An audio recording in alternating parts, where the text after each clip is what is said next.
and welcome back to OHKO, a Pokemon VGC podcast. Another week of great VGC news, especially with regional season just around the corner. Cannot wait to dive into it. I'm one of your hosts, Sierra Dawn, of course, joined here by my wonderful host, Joe Brown. And we got our special guest host on today. Super excited about this. Jake, how are ya? I'm fantastic. How are you, Sierra? I'm doing so good. Thank you for asking. So, Jake is a wonderful friend of ours. Of course, if you have tuned into a Pokemon broadcast, I'm sure you've seen him. Wonderful Pokemon caster as well. Jake, quick introduction for the people out there.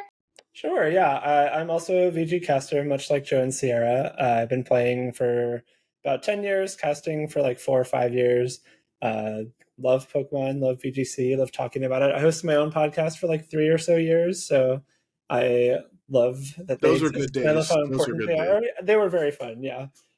So I'm very happy to be a guest, and of course the first guest. That's even more special. Yeah, I wanted to congratulate you because you're the answer to a trivia question down the road. You know, one day they'll ask. One day when there's an OHKO podcast category on Jeopardy, I'm sure. Yeah, they're gonna say who was the first ever guest on the OHKO on the OHKO podcast. What an I honor! thought you were talking about a trivia question on this podcast later on in the episode, and I was like, "When are we doing trivia?" I don't remember this. Who's like, when are we doing trivia? And when is the answer Jake Muller? She's just so Sierra's so flustered over there. Question: who was the winner of the Nugget Bridge Major 4? Ooh. Important trivia question. Yes. So you were already a trivia. Let's go. You got it, Sierra. You win a prize. Can't believe we got such a heavy hitter as our first guest. For real. But exciting stuff, obviously, since you've hosted podcasts for so long. You know exactly what you're doing. So everyone is in good hands here. Especially, too, we do have quite a few things to talk about. Of course, the whole reason the podcast comes out on Thursdays is for those regional weekends. And we're finally having one around the corner, which is super, super exciting. And of course, talking in today's episode, we got to talk about that Horistan situation, which is starting to get happy resolution. So that's good. As well, talk about the VR World Cup stuff that we were talking about last week, because we're trying to find teams for that. And as well, as you predicted, Joe, Regulation E news coming out right after we send the podcast live. Minutes. As normal. Minutes after, yeah. What unfortunate timing.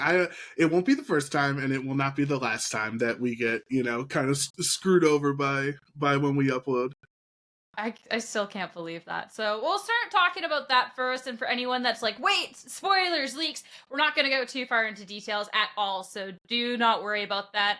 Once the DLC comes out, then we'll get right into the big, wonderful, I don't know if I can call it wonderful yet. I don't know. We'll get into the world of Regulation E. But yes, that has been announced, and it will be the new Pokemon that are coming out in the DLC. They're going to be added to Regulation E. So not really too long that we get with Regulation D, which has kind of just been the trend so far with Scarlet and Violet, in all honesty. I think Regulation C was the longest we've had a Pokemon, or it kind of feels like it at least. I think it had to be, yeah. I think, because that was April 1st through July 31st or whatever, right? So that's like 4 months, something like that. Am I counting I think correctly? it was technically like July 1st, right? Because didn't it like switch during NAIC? And they had to confirm it was going to So yeah, so I guess April, May, and I think June. it was the most events we had in one. For sure. I don't know about like time wise, but definitely the most like regionals plus. You can NAIC. also kind of combine Regulation B and C, because C only added the Ruin Pokemon, and even though those were hugely meta defining. No, hold on. Those Palance teams that just threw Ting Lu on, that wasn't there in February, but he was there in April, right? Like I think there's a bigger distinction. I don't know. I think D to E will be way different than B to C was. Like way more drastically different. I agree with, yes. I can't disagree with that, because when you're adding, I don't know how many Pokemon, or say for whatever, it's around 100. A random number, we'll just say there's 69 new Pokemon added. Like, that's obviously going to be a lot more Pokemon than 4. But, like, I don't think you could be like, oh, Regulation B and Regulation C were, like, kind of the same thing. They only added 4 more Pokemon. They're just, like, the 4 okay, minus Wo-Chien, the 3 most used Pokemon, like with the highest impact they could have been added in any short amount of time. Like, sure, they there just was took still worse some. Pokemon slots on the team. That's what I'm saying. They didn't But, like, change that's- teams. They just took off. Do you not remember the great Fort Wayne incident of 2023 with Fissure Ting-Lu everywhere? They weren't taking previous Fissure Pokemon off a team and adding Ting-Lu instead. That But they were created its taking own thing. Garchomp off the Regulation B team and putting Ting-Lu I on shut it. up Fissure Garchomp. Don't you slander Garchomp's good name in my presence, Jake. What do you have against Garchomp there, buddy? Personally, nothing. Competitively, a lot. Or how did Garchomp hurt you? Where is this competitive hurt coming from? I'm going into the lore here. Was it Scarf? Was it Scarf Chomp? You can admit it. Was it No, Scarf? it was 2014. It was everywhere, and it got really annoying, and I was over it. Or you didn't have an That's ice all. move any of your Pokemon? No hidden power ice wasn't No that the mammal thing back then? No, what was it? No ice shards? Just like little boo? I guess no. not. If I could go back in time, that's the one thing about Pokemon I would change. Using Mammoth You wouldn't run Pachirisu earlier? Slime. You You're the Pachirisu guy? the Pokemon history rewrite. Oh my goodness. But yeah, that's Regulation E in a nutshell. But where were we with that? Well, okay. All right. Then if you guys disagree with me, that's totally fine. That's what these conversations are for, anyway, to have our opinions expressed like this. Do you think, because we've seen kind of conflicting things as of recording on how long Regulation E will last, and so it might just be the regular 2 months like every other regulation has been, or it might go through, I think, January 1st or something like that. So would the two of you, would you prefer to continue the 2 month cycle of, constant influx of new metagame and whatever consistently, or would you rather we go from, was it October 1st all the way through the new year, get that extra month, get that additional bit more of stability in one regulation? Drake, I'll let you go first on this one. Okay.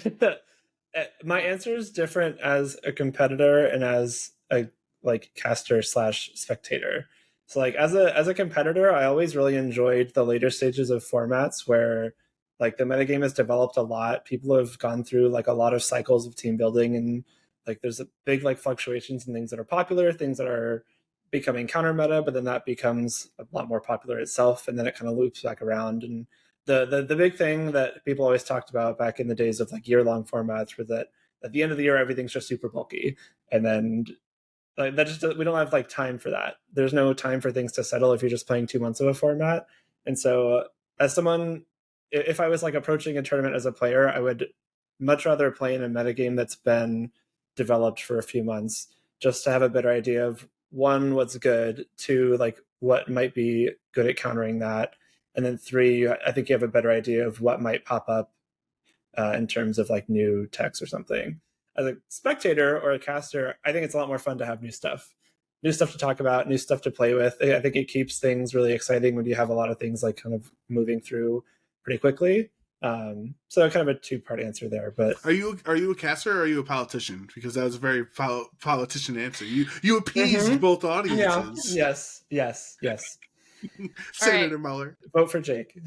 As someone who had to do a couple of the recap scripts last year for Regulation C, and they were always the same, I will say on the caster aspect of things, it is a lot more fun when we switch things up, because I don't know how many times I'm and rain, and and Fluttermane top Palafin. the usage charts. I don't know how many events that were making puns on Palafin, because it was just everywhere, and it was just all that happened, and it was just Palafin, another Palawin. Oh no, it's Palagon.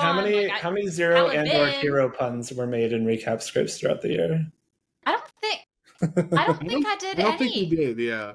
Because Sierra had the best Palafin recap moment with Peliffer brings the rain and Palafin brings the pain. That was good. It's hard to beat that. Yeah. That was a good one. Yeah. My second favorite has to be when Regulation C hit. The first Regulation C recap, when Wo-Chien watched from the side as the other three treasures of Ruin ran the format. So unnecessary. Just choke slamming Wo-Chien into the ground even further than I was. It's 12 feet under now. I was like, yo, I got to put this. I was pretty proud of that one, but yeah. Oh yeah, but yeah. And unlike the caster aspect, yeah, being able to swap through formats is definitely a lot more fun. It creates better stories. It's just a lot more fun to follow along. Regulation C was my favorite because of the fact that we got to kind of dive into it a little bit more. I don't even really remember like Series 1 and Series 2 that much. Like, it was just very unimpactful. For Regulation C, like, I actually got to, like, sit down and, like, I actually felt like there was a reason to put time into it, so I cared more.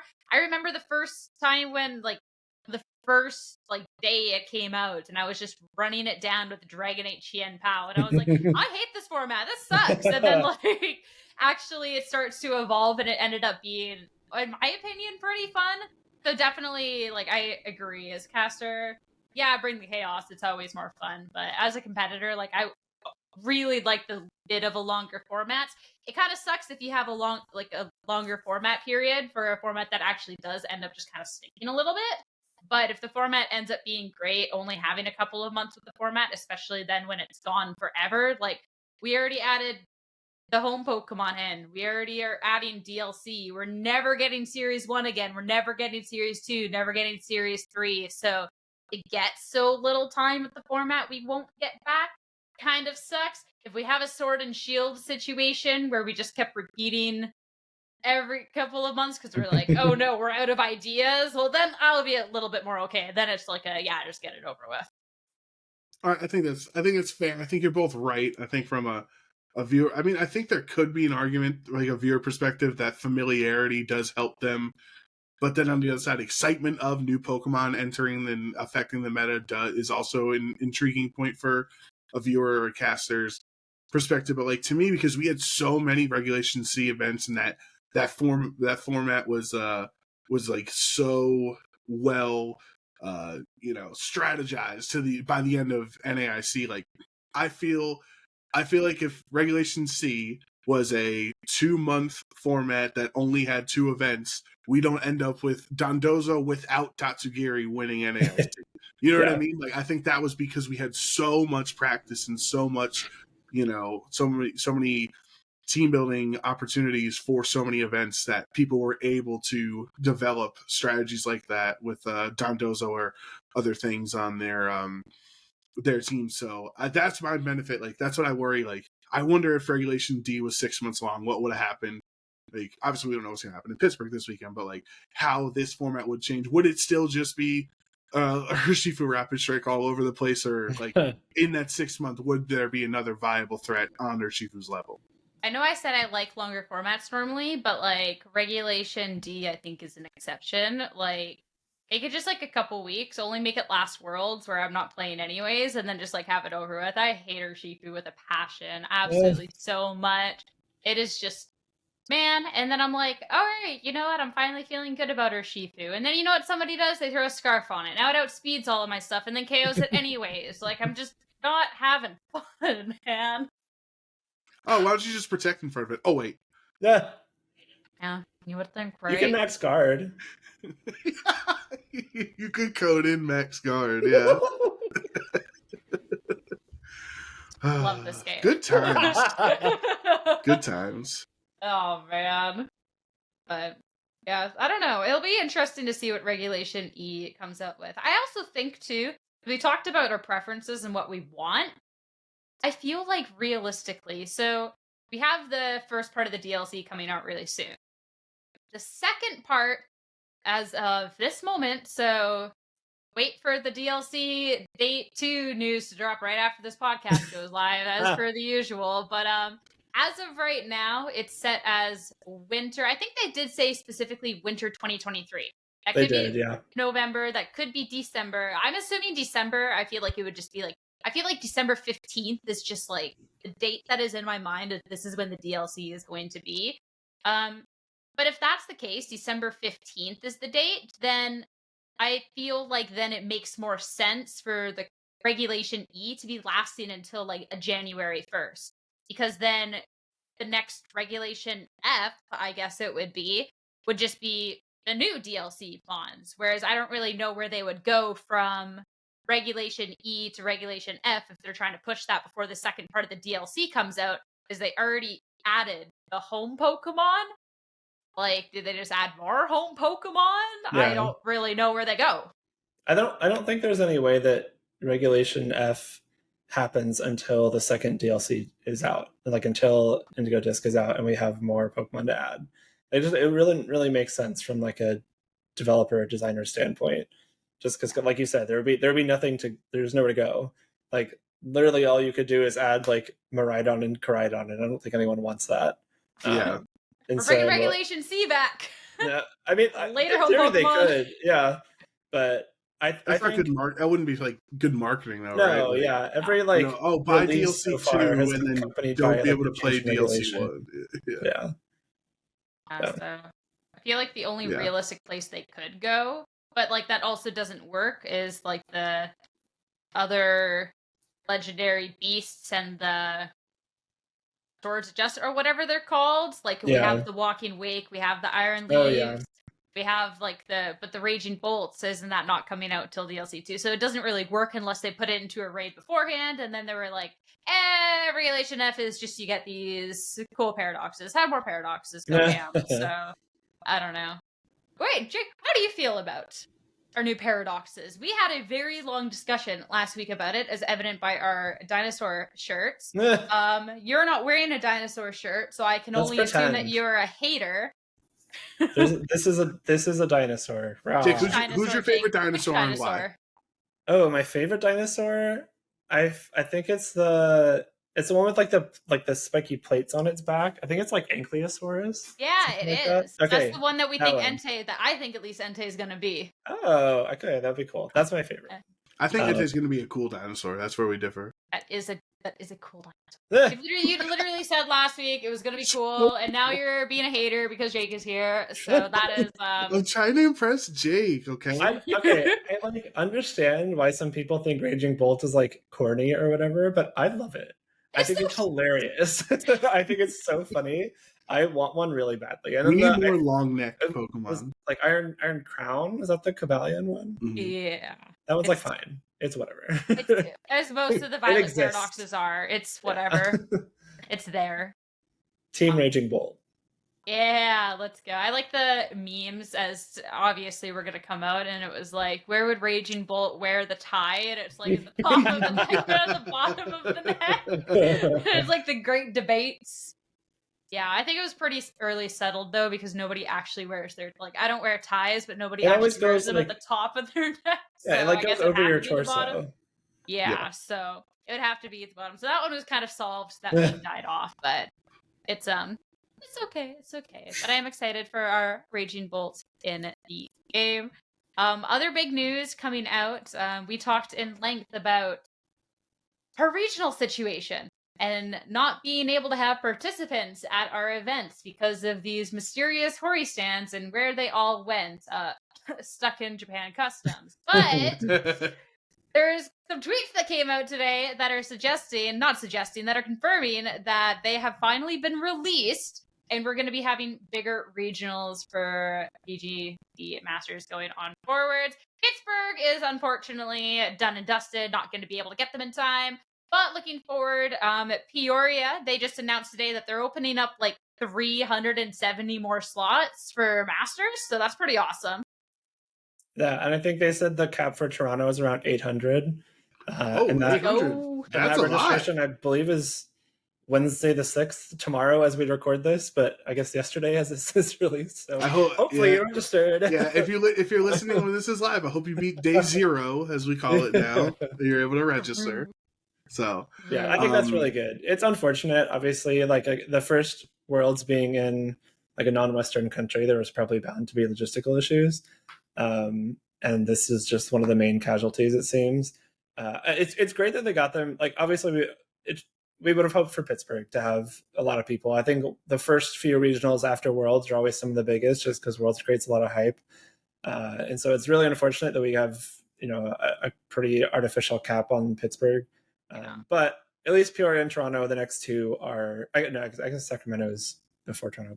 And post Pittsburgh, we're gonna have our like big numbers again. So hopefully those like bigger numbers. I think Peoria is probably around 800 total now, and then we know Toronto's right at 800. Like, hopefully we hit those. I think we definitely could. I feel like in scale, like Pokemon is taking over Peoria as much as Pokemon took over Yokohama, because like it's such a small city, and we have, I think it's the largest regional in TCG in Masters. Like there's more registered for Peoria than were registered for NAIC for TCG. Oh my god! And now we can have up to like 800 Peoria VGC players too. Like we're all gonna be staying at the same hotels, going to the same restaurant. Like we might be taking over that small town. What I think is really funny is, like, for Peoria travel as well, like, I was trying to look up flights. The Peoria airport, like, basically doesn't exist. I was like, oh, like, actually these flights are really reasonably priced. It's actually really easy to get there. Every single one of them was routing to O'Hare, and I didn't realize it. So it's gonna be, like, everyone's flying into Chicago and then just driving down. Like, at this point, like, anyone going to Peoria, like, we might as well organize some buses or something and, like, just try and, like, have, like, this route going down to Peoria. Like, it's actually just, like, I don't know. It is not a fun location for that. That is for certain. The like one, I'm gonna dox myself real quick. The like one thing I love about living in Dallas, that's it. That's all. That's the doxing. I did it. Is that I can fly anywhere. It's amazing. All the regionals I've gone to so far, just been one flight. You have a direct flight to Peoria? Look it up right now. Yes. You have direct to Peoria? Direct. I actually, frankly, don't believe this. I'm gonna. Goes everywhere from here. So I flew to Fresno. I flew to Fort Wayne. I flew to Knoxville. All of them won. Yeah. He did have direct Fort Wayne, direct Fresno, and the other things with Paper Lake, because they also fly out of Dallas. Yeah. They had direct flights to Melbourne. They had direct flights to Yokohama. Direct flights to London. Like. I went to Worlds last year from here, just straight to London. Direct flights to Brazil. Like, there's something about Texas. Obviously, it's so well placed on the map. It's very central and American. This is just their hub, so they just like go everywhere from here.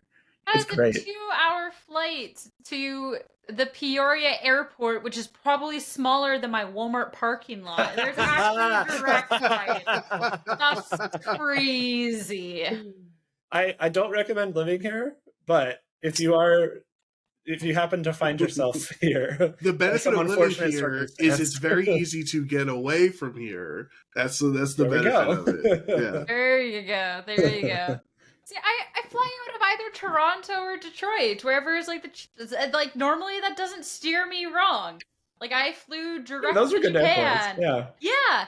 Like, and nope, neither one of them will take me to Peoria. If I want to fly into the Peoria airport, I'm looking at a 16-hour flight time to take a 1-hour flight to then wait 15 hours to take an hour-long flight. Like, wow. You could probably drive there and back in the same time. Yeah, no, I could, probably. Actually, unreal. If I didn't need to take my car to the mechanic, I would debate it. I do too. I feel you. Delta enjoyers in shambles right now. You know, can't imagine because American United are riding high. I'm just so patriotic. American also flies out of Detroit. Probably not out of Toronto, but I mean, no, they do. Flying out of Toronto. Oh wow. I don't know. Flying out of Toronto sucks. I try not to. It is not fun. I'm glad you had a good travel experience, Jake. I once went to the wrong Toronto airport because I didn't know that there's like the big Toronto one, right? And then there's like I don't know I remember the initials, but there's one that just has like 2 planes at it. And so it was I was in the car. So my flight happened to be the 2-plane airport. Right? Like, literally, you get it across it and go left and right. Airport. So mine was the correct one. But I was with the car. I was in the Uber with Regina, our friend, and Brendan Zhang. We were all taking the airport back together. It was one of our critical hit events that we did. And so I went, okay, you got, like, we were all like, well, he didn't do it. He went there and then it was like, oh, you need a ride, whatever, you know. Oh, so I thought you were talking about Brendan Lewis and accidentally said Zhang. It was Zhang. No, it was literally Zhang. Brendan was on his own. Brendan Lewis was on his own, okay? In Toronto. He was He didn't get McDonald's with us, so it's a whole nother story for another day. But so I was like, oh, we can all just Uber together, whatever. We have like relatively same flight time. And I get there, and then the look on Brendan and Regina's faces when we pull up to this two plane airport, and like I also did not fly into that airport either, and that was the direction. And they're like, this isn't our airport. I'm like, you sure it's Toronto Airport? Oh, no. And then so we had to order another Uber for them, and they just barely made their flight. Oh back. my goodness. Like, I've never forgotten that little rinky-dink two-plane airport in Toronto.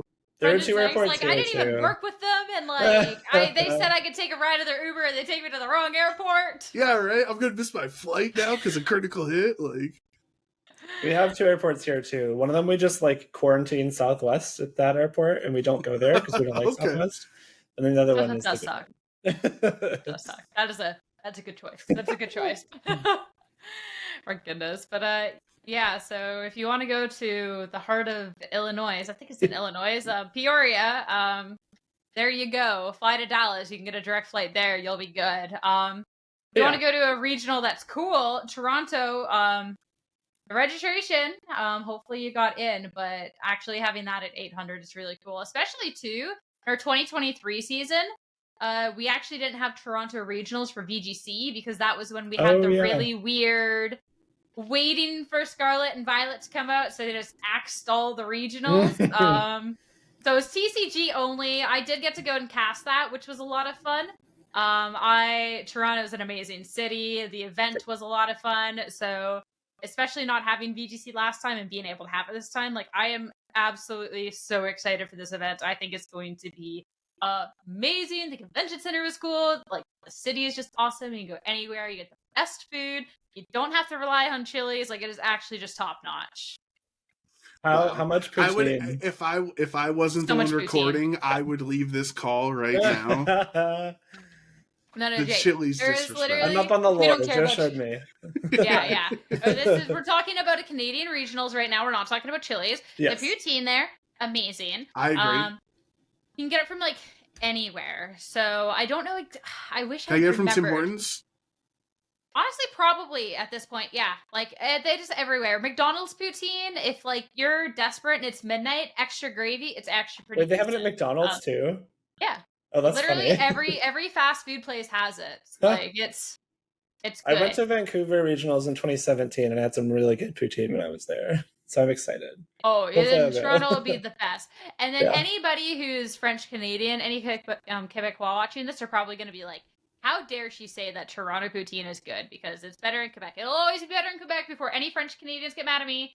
But Toronto poutine is pretty damn good. That's our big demographic, French Canadians. Yeah, exactly. There's like the comments. There was like this food truck that it was like in the middle of nowhere in like this neighborhood, and in Toronto regionals in like 2019, 2018, me and a friend found it on a lunch break, and it was the best poutine that I've ever had. So maybe I can find it again this year. But it was, don't poutine, Toronto's got you. Don't worry. The best ramen I've had, like outside of Japan, obviously this year, because that wasn't until a month ago.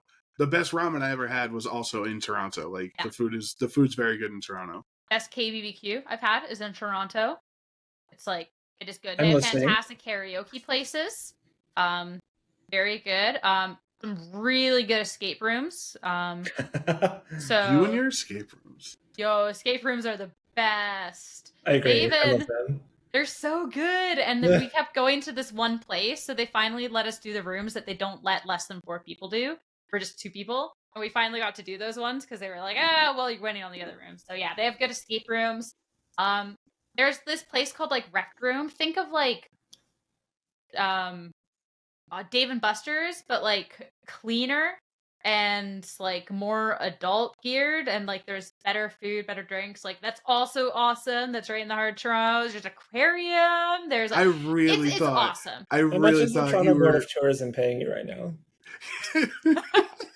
Just wondering. No, aren't you like officially like government licensed like pro Canada or something, right? Because you speak French. Remember you told me this once. Okay, that You're is like so an official far. Canada ambassador or something. That is not what I said. high school dogwood, like the diploma we get when we graduate high school, I have one in English and in French because I am technically bilingual. I was government tested, so I am like I graduated in English and French. So You like use the like French some like immersion. fancy like something certified is what you told me once. Oh, I am like technically bilingual. I took the test. I'm Okay. good if I want to work for the government. I They have have- definitely hyped you up more than you deserve to be then in conversations because I have mentioned this to other people in the world. So I regret everything nice I've ever said about you. That's what I'm hearing. told you I can speak French. I don't know. I'm gonna have to search. I'm gonna have to search the chat logs, okay? Because you. Us Americans are not used to people being bilingual. We just we speak English, so everyone else does too, and that's how it works. So anyone knowing more than 6 words in a different language is very impressive to us. Yeah. Are you confused? Like I went as a Rotary exchange student and I got sent to Germany for a year. Are you confusing it with that? No, I don't remember. We were going over something in a conversation, and oh, I'm good. I don't know if it was maybe Australian visa stuff or something like that. But you're like, oh no, to Australia because I speak French. No. That's not connected. I'm talking about the drama we were going through as the conversation was happening. Regardless, I brought this up because I thought you were mentioning that place. When you talked about that place, I was like Dave and Buster's. I really thought you were going to say it's like Dave and Buster's, but more French. I thought that was that's what your explanation to why that place was so cool. No, it's just cool. It's just a cool vibe. Lesson learned. I will no longer hype up Sierra and her capabilities. I don't know where you thought Canadian ambassador when I just told you I'm checking the chat logs. I'm doing it. I told you I speak French. That's it. All right. Well, sorry, I just expect better of you. I just don't know where you're getting this, but yeah, Toronto's cool. I feel like I can't say more than that now without getting dogged on by the Americans here. So it's just Joe. I'm with you. I like Toronto too. I had a great time. Besides my French only speaking taxi driver on the way from the airport to the hotel. Besides him, everything else in Toronto was great. That's what I'm saying, Sierra. That's what was crazy. Huh. Interesting. I don't know if it's just because he saw I was American, I guess, and just decided to only speak French. I was that's my thought is. Really good way to get out of conversation. But he was just the meanest guy. I don't know what he was saying, but I know it wasn't positive. So the joy. Yeah, I would be just really funny if he was just speaking the same couple of words because he's I just really do not want to talk to this American. If I just pretend like I speak French, throw a couple French words out there, pretend I don't speak English, I don't have to talk to him. It's a good hack. It's a good hack. It was not a good way to start Toronto, but it ended well with almost making Regina and Brendan miss their flights. So it was a great weekend. You have a messed up idea of what a good event is, but hey, looking forward to Pittsburgh this weekend. Hopefully that's going to be a pretty decent event.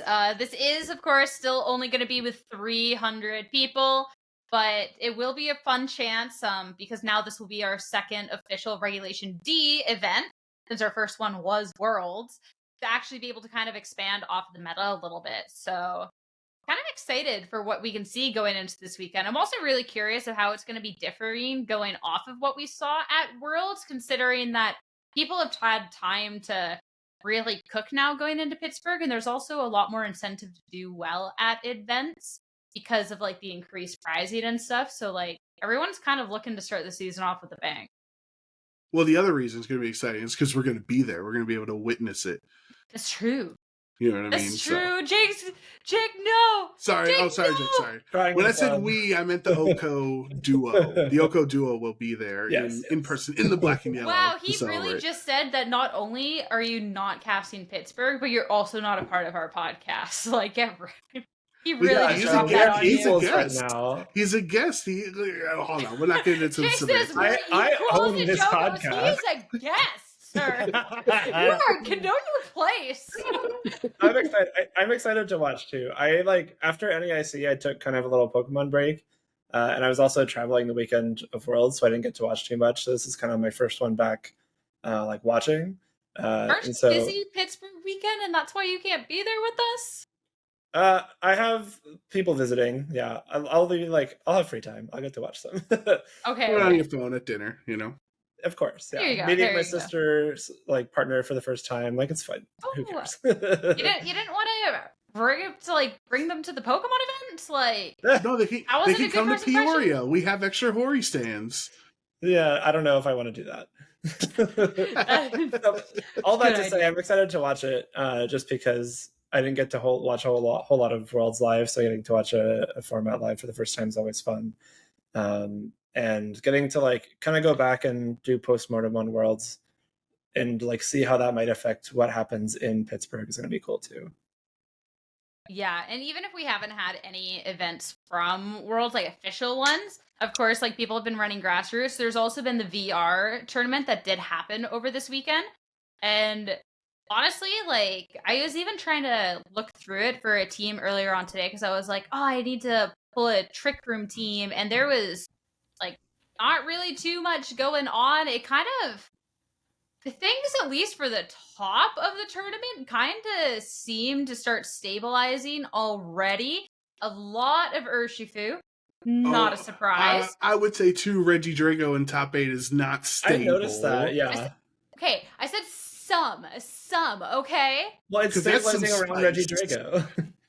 Literally, like, 4 of the other Pokemon on that team are the things that are on, like, almost every other team. There's the Urshifu. There's Golden Go. That's how niche Pokemon team building works. You use regular Pokemon, and then you have your one, sort of interesting off-meta choice. That some Pokemon are stabilizing out, those meta Pokemon that are built around that have the one niche is also a correct statement. Well, I guess Jake's got to break the tie then. As the guest. Why are mom and dad fighting? I don't know. Like, I think, but what's even the argument? That the meta is not stabilizing. I didn't say that the meta was stable. I said some things were stabilizing. Oh, yeah. We're getting things that are stabilizing, and some things are wacky, but it's one wacky thing on a team. You're not seeing, like, a Cortex team, like 10 of them in our top 16 that are all like that would be cool. Minus 4% usage, like we're seeing a lot of like the same repeated Pokemon, and then kind of like where are we going for the 5th or 6th slot? Yeah, I mean, like Urshifu won 7 of top 8. Amoonguss is everywhere. Fluttermane, like, I don't know, Iron Hands hasn't gone anywhere. There's certainly some things that are stable like within the metagame, but I think kind of like what Joe was saying, like that means that there are opportunities to pick out stuff like Reggie Drago. And just looking at them, they're both like Draco Plate, Dragon Energy, like spam sets. Like that's kind of the goal, is to just like throw Dragon Energy out as much as you can, which I think is cool. Like especially if teams are only ever using Flutter as like a fairy resist, or sorry, a dragon resist, which is what I'm seeing in top 8. There's like 3 Golden Go and 4 Fluttermane, and there's nothing else that resists fairy. Oh, and not fairy, dragon. Nothing else. It's fairy, so it resists. You know what I mean. We're picking up what you're putting down. Yeah. There's a lot of opportunity to get some like big damage off with like Dragon Energy, and that's kind of the whole point of like picking out these like stabilizations within a format, whether they be like long term or just like micro meta things. Like, I think it's fun. It's neat. See, I went against Reggie Drago when I was practicing, and I was literally like, well, okay, I'm just gonna swap in Flutter here, and they just clicked the Dragon Energy thing, and it didn't do anything, and it just did not very much to my other Pokemon. I was like, all right, cool, now I'm just gonna press Tailwind, and next turn, just like... That sounds like a Reggie Drago player. Yes, they do just click Dragon Energy, even though they know Flutter's in the back. It's like, but what if it's not? And it's like, it's obviously in the back. Yeah, it was, I saw your Reggie Drago on Team Preview. I brought the Flutter. Like, I do think the two Reggies in top 8, like Elias is from Spain. He has Frickeraf, so that's cool in itself. But the other one I think is more interesting. Let me pull it up. Sorry, I have it on the side with the Mimikyu. So this Mimikyu set is Rocky Helmet, Terra Grass, Shadow Sneak, Play Rough, Taunt, Trick Room. So it has Trick Room for slow mons or maybe to reset Trick Room. Shadow Sneak could be Flutter Mane, right? Play Rough for all these fighting types out here. And then the Taunt and Terra Grass is just like no Amoonguss will ever beat my Mimikyu in this set. And I think that's I wonder if there will be any Mimikyus or maybe some Terra Grass Taunters that will develop from this tournament that go to Pittsburgh. I think Rocky Helmet's also really cool too. We saw a lot of it back in 2014 with like the multi-hit Kangaskhan with Parental Bond. And Rocky Helmet's obviously going to be really good in a meta with like a Pokemon on every team that hits physically, makes contact multiple times. Like if you Surging Strikes a Rocky Helmet, you're taking like, I don't know, half your HP. So much. Like it's a lot. It's a really good item, especially with Terra Grass. Like I think the grass is probably both for Amoonguss and for like the Rapid Strike Urshifu. Just because it's like a really good tech for that. See, I have a love-hate relationship with Rocky Helmet because I think it's the funniest thing when I switch in my Amoonguss into the Surging Strike because they take half of their damage. But I went up against Hisuian Gudra earlier today, paired with Screen's Parting Shot Grimmsnarl. So they just That's set so funny up now, a Sierra. light. They just oh yeah, it was not fun. So yeah, they set up Light Screen and Reflect while just pressing Shelter on their Hisuian Gudra, so it just gets defense boosts. They don't care about the special defense because if you're going to hit it on the defensive end, you can't do anything, and then you just take damage from Rocky Helmet. And so they set up like 2 of those while setting up screens and then Parting Shot, so you can't even hit it on a special attacking end. They'll body press for damage, and then they have life do, so they just heal up them and then partner Pokemon. And it was the slowest, most painful loss of my life. I was practicing for my Team Canada match, and I went and just had a think after that. It was like morally defeating. It was soul crushing. And like anytime I tried to hit into the Hisuian Gudra, I'm just taking Rocky Helmet damage, and I'm just doing more damage to myself than I'm ever doing to it. And so Rocky Helmet's no longer my friend. That's what we over, but yeah. No, I think the other interesting, I don't know if you guys have any other stuff from the Victory Road tournament. There was the one team with Troy Specs, Chi-Yu, and Top 8 that had Roaring Moon. We saw Roaring Moon a couple times on stream at Worlds. That was actually interesting. We were not expecting or anticipating to see it. I think it was Paul Ruiz and Billa both had Roaring Moon. Marco Silva as well got 11th. Yeah, no, I'm saying at Worlds. Sorry, I should have clarified. So at Worlds. Yeah. Right? Yeah, at Worlds. Oh, I get what you're saying. Sorry.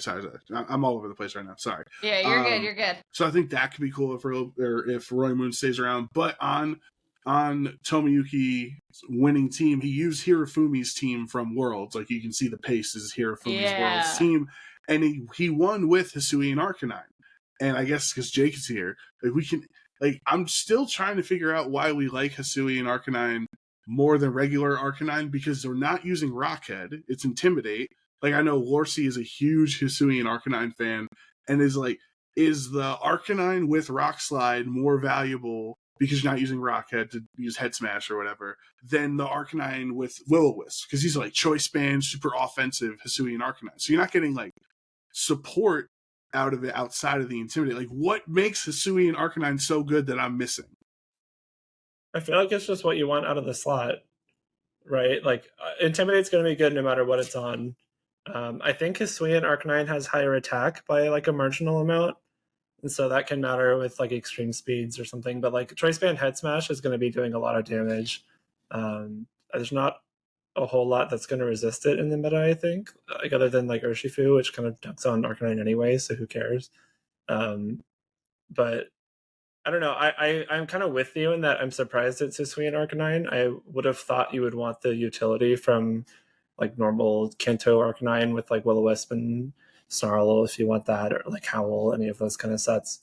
I kind of think the format right now is just a little too fast for it.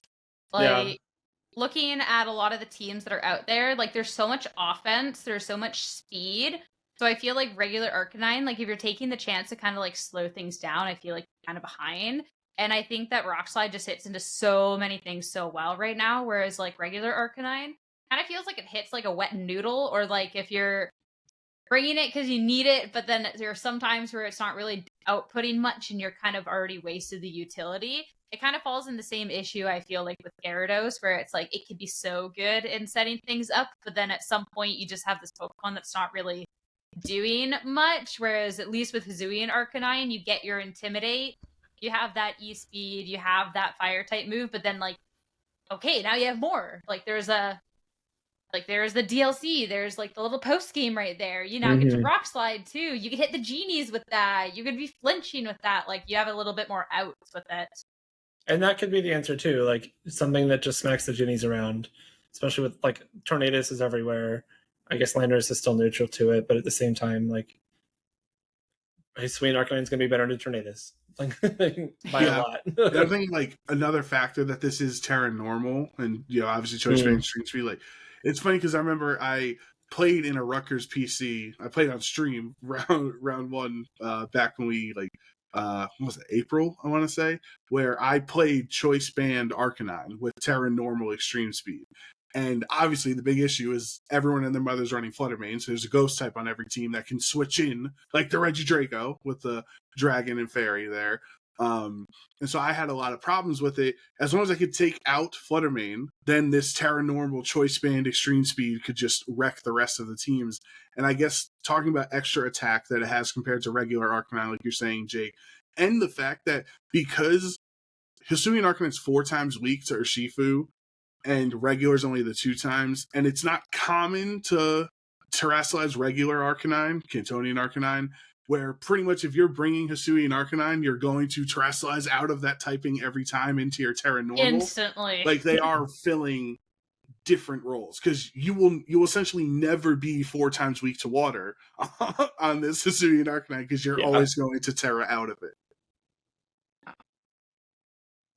Like, its typing is the worst thing about it, all honesty. But, like, beyond that, it kind of... Okay, sorry. Its typing is its second worst thing about it. The first worst thing is its design. But beyond that, like, the Pokemon's pretty okay. That shot's fired. Yeah, wow. Like, it's kind of ugly. I don't know. It looks sick. I think it looks hardcore. I like it. It's just out on the field. It's just like, I don't know. It just looks like it was overshaded. It just came from the wrong game. Like, it doesn't. It was match. out in the sun for too long, you know. Yeah, I don't know. It ain't it. It ain't it. But it is interesting to see that it's been able to have the level of consistency, because I feel like it's not something that's like seen too often. Like, looking through the teams and looking for Hisuian Arcanine, I think, like, the next one, unless I'm blind, is, like, down at, like, 26th spot for VR. So, like, it's not really on a lot of teams. It's just that person that is either running into the matchups or just knows exactly how to utilize it. Like, it is a go. Though, it's on 3 teams in top 30, so that's not a lot, yeah. Though I will say, like, the rest of the core of the team is just, like, the core. So, like, that core is such a good, strong thing by itself that, like, I don't think it's necessarily determined or, like, brought down by the Hisuian Arcanine at that point. Like, it's just, like, a little bonus trait, so... Bruxish got 22nd spot, I was just saying, when are we going to be brave enough to have the Bruxish conversation on this podcast? With this team here, 72, Choice Specs, Enamorous, Therian, bro, with a rank, Instruct and Enamorous. Oh, this team is hype. It's something. Yeah, hype. That's what I said. Yeah. It's something. I don't know. Come on, you tell me if you saw this on stream, you wouldn't be hyped up right now. Yeah, but like I said, the winning in Pittsburgh is Choice Specs Enamorous with Oranguru Bruxish. That'd be hype. Yeah, because it's hype. Like, to watch. If I had to sit down against this, though, like, I don't even know where to start. Frankly, looking at all of this, like, I'm trying to think about, like, the first thing to talk about, but, like... Wait, hold on, am I crazy? Don't doesn't Power Band and Power Lens, doesn't that like make you slow or something like Enhance that? your speed, yeah. Right. So even the Urshifu, the dark bear on this team is like to be used under Trick Room. Like this team, who was like a 22nd Brian Collins. This is a hype team. Like the more I'm looking at it, the more you like. It looks so cool. About to send this to a friend that was asking about weird Trick Room teams. Sure, let's Trick Room, Terra Grass, Urshifu. Crack. It's something. If you don't have a Trick Room answer, this team's about to absolutely roll you into tomorrow. Like, this actually looks nasty to play against if you just let Trick Room go up. Yeah. Then the only other team I don't know if you guys had any other ones of note in this VR cut, but number 19, Adrian Ortega. There is a Toxicroak. The legend Toxicroak. We are returning to the state of Pennsylvania. Oh my god! Last time we had a regional, we had Toxicroak win the regional in one of the most iconic Game 3 Masters finals I've ever seen in my life. I had the pleasure. Brendan and I had the pleasure of casting a match where we literally, if you go back and watch this match, Sierra, it was a critical hit stream. We're so hyped and so insane for the sequence that happened that it's actually inaudible. Literally, Brendan is saying full sentences the same time I'm saying full sentences. Like, we were so ecstatic in the match that you cannot hear what we're saying. It's like the worst Masters final call of my life because Brendan just completely stepped over me the entire time. But I mean, it's true. But it made it more hype. It made it more iconic. I'll tell you, Sierra, in your free time, just watch Philadelphia Regionals 2019 Masters Finals. Philadelphia in Oaks, Pennsylvania. If that's its real name. if that's the real name they tried to pretend it was. Watch that final, Sierra, and tell me you don't get goosebumps for Toxicroak. Tell me.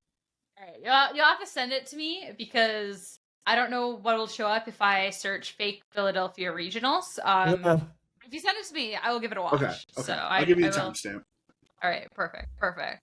So Toxicroak. That's not something that I thought would.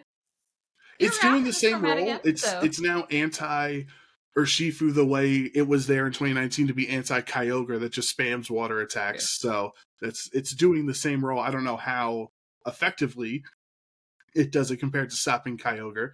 But it also resists if they only have Aqua Jet, Surging Strike, Close Combat, they essentially can't hit Toxicroak, right? Because he's poison type. So he's going to be immune to water and also resisting those fighting attacks. So it could be interesting. Keep an eye out. That's all I'm saying to you. Keep an eye out in Pittsburgh if Toxicroak makes his return. Okay. The team that I wanted to talk about, and probably not for a good reason, was this Armourouge and DD team. Yay! So we get to see the Sun, specifically with the Torkoal and Hisuian Lilligant. And oh my goodness. Maybe it just has a really bad matchup into my team. I've been running some degenerate Chi-Yu, Torn with taunt stuff, and like just been going for damage. But I have played against similar concept teams quite a bit.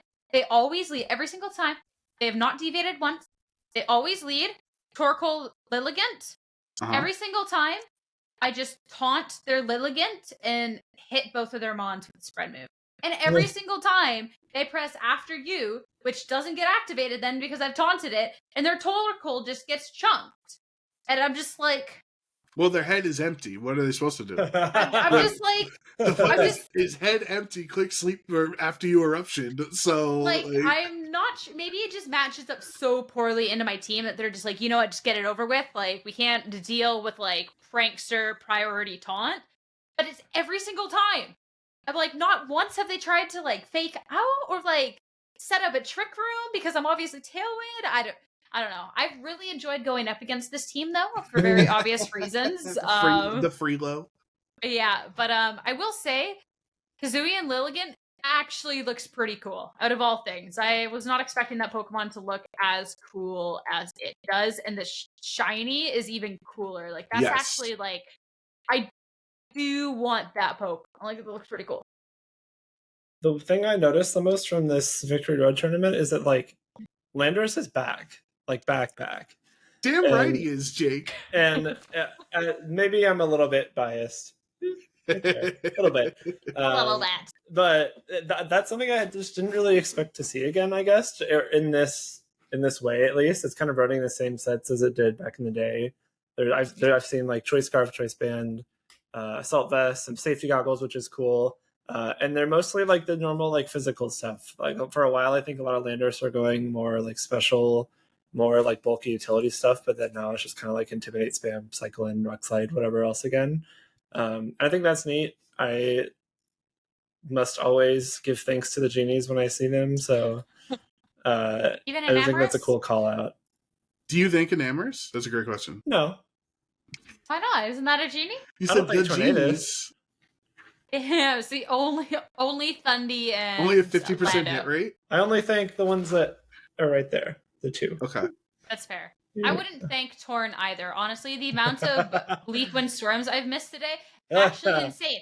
I don't know what the percentage of this move is to hit, but I am convinced that is 10% at this point. It's actually just like insane. I don't know. I don't even want to look it up. I'm just gonna be upset, frankly. This is what they don't want you to know. It's coded wrong. Yeah. Yeah. It's true.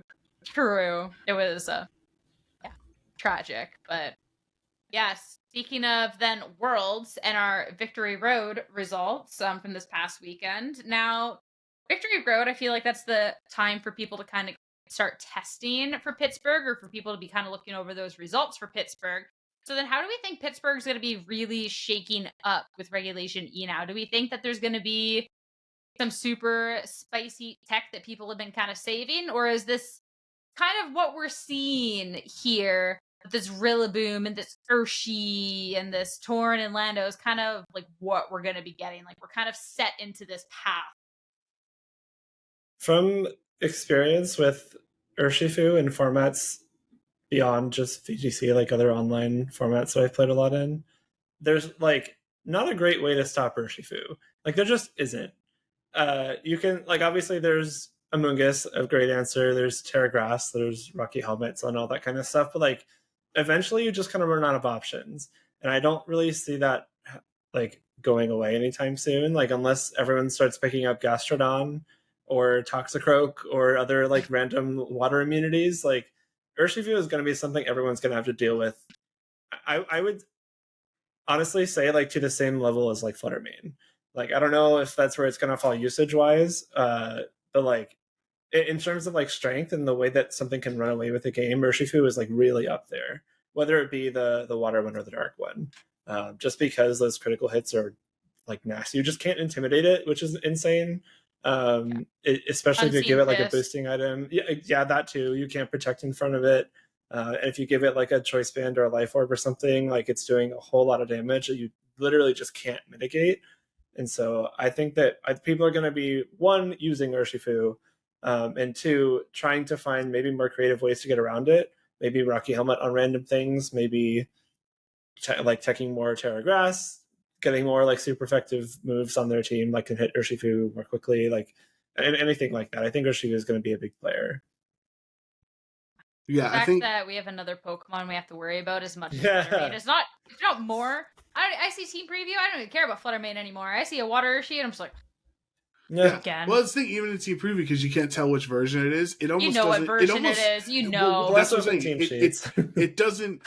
One, it doesn't matter because you have open team sheets, and two, even if it was closed, it almost doesn't matter because I think Urshifu Dark is also single strike is also really strong, and that's what I think is gonna like. I'm looking at the stats on VR. It was 15% of day one on the Victory Road uses, and then 10% of day two, so only 3 out of the top 30. But like I've seen a lot of like the Urshifu single strike is essentially just like the black glasses King Gambit's like older brother. Like he's cool, he's cooler, he's stronger, he's like he just does the same thing. And there's people running around with King Gambit right now to solid success, like using that anti-intimidate, using the sword stance, black glasses, terror glass, sucker punches. And with, this era? And where are you looking? 100%. There's I don't know. Maybe you're playing too many Hisuian Lilligants in your games, but there are definitely King Gambits around. I don't know. There's a few in day two of this fiasco. Yeah, there's a couple here in Victory Road as well. but I don't know where. I don't see it on the. Maybe it's not top 30. So. 9th, okay. Yeah. So I think going into Pittsburgh, for some reason that strategy has been consistent throughout the last couple of formats we've had in VGC of just use black glasses on your dark type, sword stance, use sucker punch, use Terra Dark, and I feel lie. Yeah.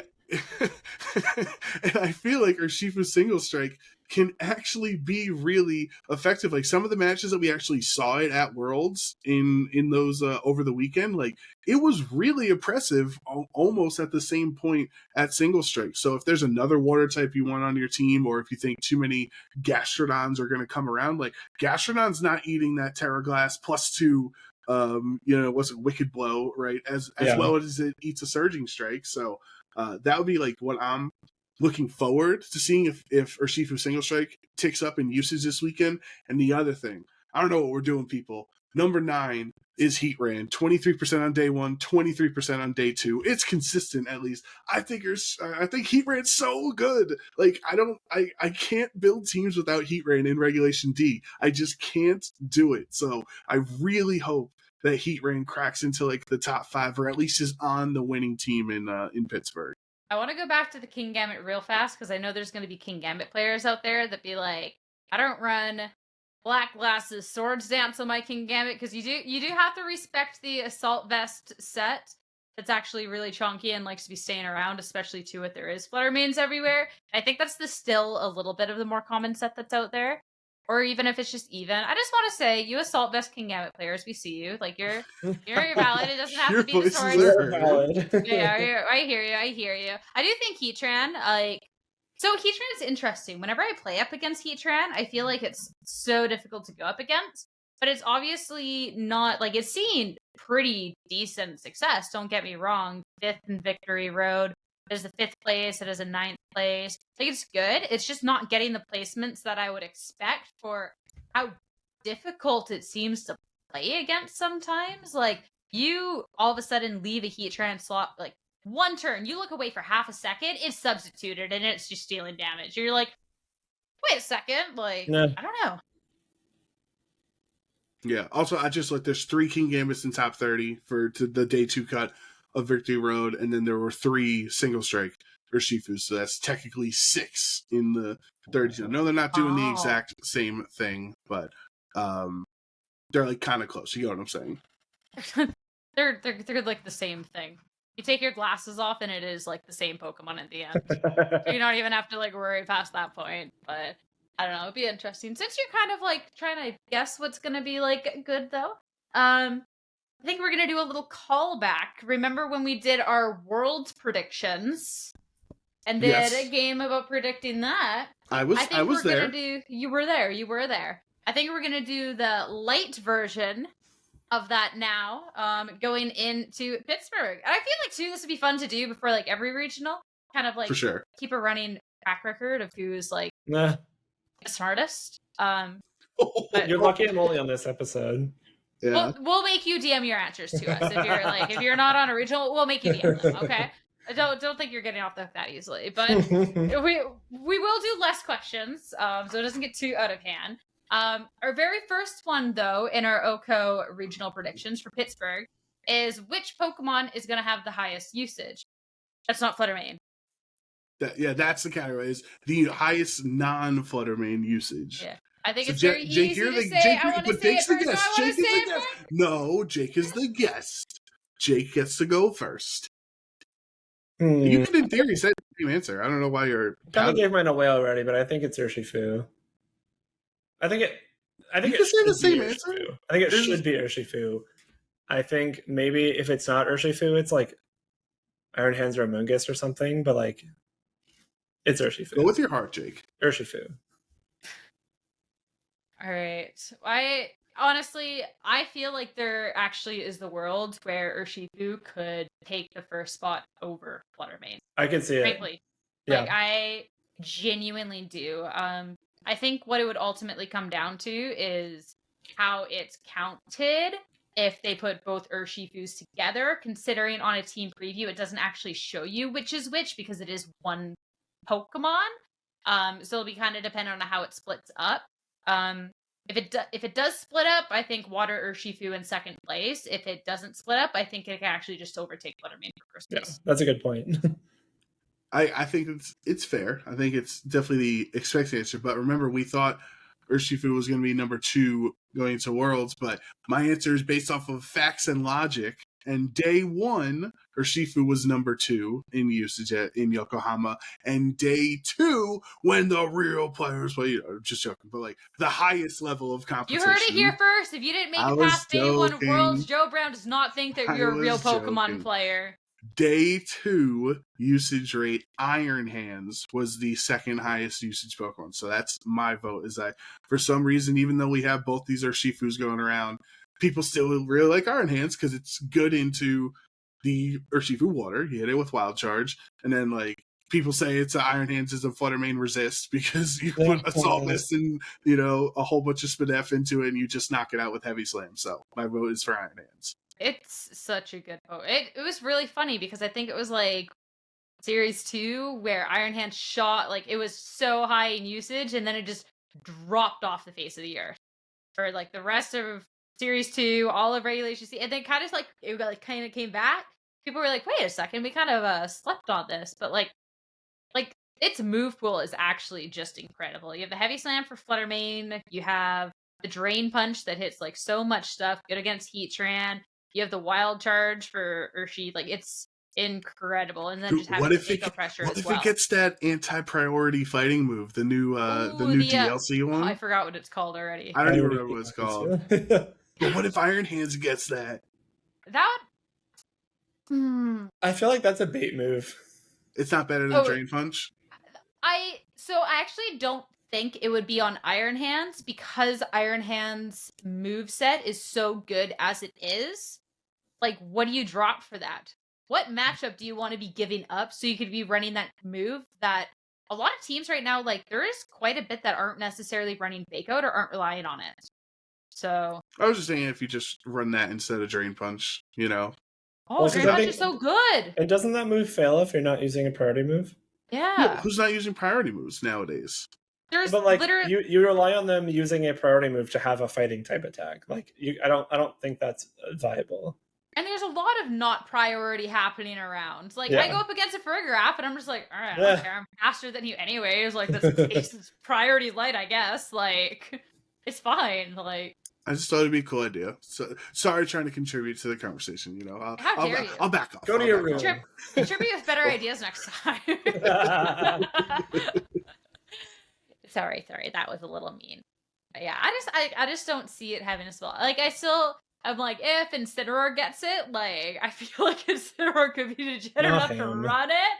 But I just don't think I think Iron Hand set is like a little too valuable as it is. Like even when we do see like a pivot into something that's a bit more like setup, like Bird Dance or whatnot, like I always still feel bad with like, oh, what move are you leaving off? Because I feel like they're all so valuable, right? So I don't know. That's a little tough. But yeah, we'll go into our next question. I know we talk about the Treasures of Ruin a lot. This is going to be the Treasure of Ruin that'll be on the winning Pittsburgh team. And if there's not a Treasure of Ruin on like the top team, then like whatever highest placing team, essentially. I think it'd probably be first, if not second. So. Well, we need to figure out if Zhou Qian will be appearing this weekend because that's going to alter the picks here. Yeah, this is the only time that Wo Chien could actually be the pick is if Ukarte's running it. Yeah. If he's not, then it's like, all right, well, let's just go back to talking about Chi Yu and Qian Pao, you know? Yeah. Yeah, I think it's just kind of Qian Pao, right? Like, I agree. I don't know. Chi Yu has a place for sure. It's a good enabler, but also number 1/2 in usage, Urshifu just stomps all over it. And so, I don't know. I think Qian Pao is just really stupid, especially in combination with a lot of the stuff like Urshifu or Landorus or whatever else is doing physical damage. It only got better in this regulation, I think, just because it enables Urshifu so well. Dragapult. Sure. What? It was Dragon Ball finals. Yeah. It was Choice Band Dragon Ball. It was in Right. finals next to Chien Pao. My pick is still Chien Pao. Joe? Yeah, I've been on the Chien Pao train since before the Treasures of Runes were legal. Like I've said every time, it's the best treasure, like or ruinous. I don't know, whatever you want to call it. But I've consistently said I'm going to stay on that train until proven otherwise. Like it won the first Reg C event, it won EUIC, it won NAIC, it won Worlds. Like I think it's really good. All right, I don't know if it won EUIC. I'll retract that. Just NAIC and Worlds. So I'll be the odd one out here. I'm gonna say Chi-Yu. So the thing is Chien Pao, if you're looking at consistency, definitely the best ruinous Pokemon. Like there is no ifs, ands, or buts. Like there's only one person that plays a good Wo Chien. Nobody plays Ting-Lu anymore. That Pokemon's dead to us. And then Chi-Yu is just volatile. So I don't think that it's gonna have nearly the same amount of usage. Like if this is a question talking about usage, it's beat Chien Pao easily. But if we're looking at winning, then it's like, well, there could be that Chi-Yu team that actually does make it like all the way to the end, because Chi-Yu can be absolutely dirty on the right teams. Like if you have a team that enables it correctly, it is absolutely like it's absolutely deadly. It's insane. So I feel like for a winning team, it just could be like that situation, kind of like how Dragapult can sometimes do well at events because people aren't like really respecting it. I feel like Chi-Yu can kind of be disrespected because of the whole like, oh, well, we have Water Urshi out here and Chi-Yu doesn't like that, so they're not going to worry about it. And then there's someone that's just going to kind of crack it and take Chi-Yu to the top. Yeah. I think so. I mean, I think it's definitely an option. Nah, so I don't think if I wasn't picking Chien Pao, it's definitely Chi-Yu, like an easy second. Yeah, no, we respect your decision. Yeah. We're just trying to get a point, you know? Also, Jake, like you say, like if you weren't picking Chien Pao, you'd pick Chi-Yu. Like, what's your other option? Like, Zhou Qian. No, I mean, there's only two. Exactly. All right, so this next question, we talked about this going into Worlds, but with Jake on the podcast, there's obviously no reason we can't not bring this one up. But the highest genie percentage going out at Pittsburgh, and do we want to say day one or day two? Do we want to say day two, or do we want to say like day one, like who was just on? Do you want to say day one actually? I don't know. I feel like day two is like the better indicator, right? Of like the better performing genie is, and it's also more commonly there. Like I don't know if Jake has an opinion on this, but either's fine. we'll do day two. We'll do day two, but the genie that is the highest percentage out of all the genies in day two, and I'm already willing to bet that it's not an Amorous. Yeah. You don't like the choice specs? Oranguru instruct an Amorous team? It's ugly and it's bad. It's like, no. Well, my heart says Landorus, but my head says Tornadus. I think the utility of Priority Tailwind is like really, really hard to beat, especially when you can throw Taunt on there as well. I've seen some like Rain Dance to even further enable Urshifu, which is just gross. Springtide or whatever, Bleak Wind Storm is just a good move until you miss it, but that's not the point. I think it's probably just Tornadus. Yeah, as well as the Rainy Day. Is that what it's called? Rain Dance? Rain Dance? They save money for a rainy day. Tornadoes. It's Rainy Day and Sundance.